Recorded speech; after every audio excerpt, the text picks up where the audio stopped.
देखिए, आज उत्तराखंड का जो मूल निवासी है उसने, अभी मैं देख रहा था, करवा चौथ भी मना लिया। कुछ दिन बाद दीपावली के बाद छठ महापर्व आएगा, उसे मनाएंगे। लेकिन उनसे पूछो कि दीपावली के अगले दिन जिसे पूरे देश में अन्नकूट के रूप में मनाया जाता है, गोवर्धन पूजा के रूप में मनाया जाता है, उसे पहाड़ में क्या कहते हैं?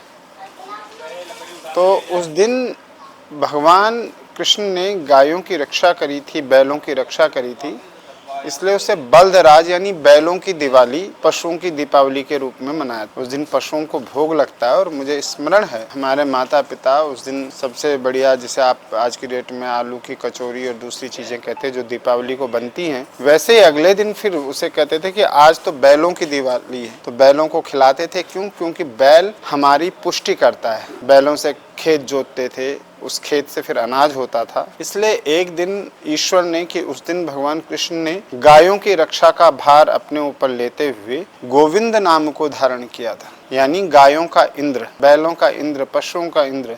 इसीलिए कि गोपाल भगवान का गोविंद नाम धारण करने के उसमें पहाड़ में इस बलदराज के रूप में मनाते थे।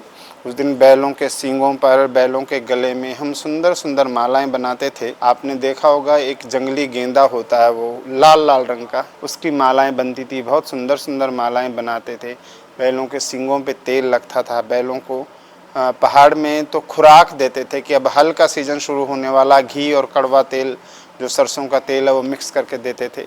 तो इस तरह का एक वो होता था। और आने वाली पीढ़ी, क्योंकि वो यहाँ पैदा हुई और जिनका जन्म यहाँ मैदान का है न, तो उनको तो इस प्रथा का, दीपावली जैसी चीज़ें पता है, इगास बग्वाल भी अब धीरे धीरे पता चला, लेकिन बलदराज का पता ही नहीं है। तो उनकी आने वाली पीढ़ियों को ऐसा कुछ पता ही नहीं चलेगा।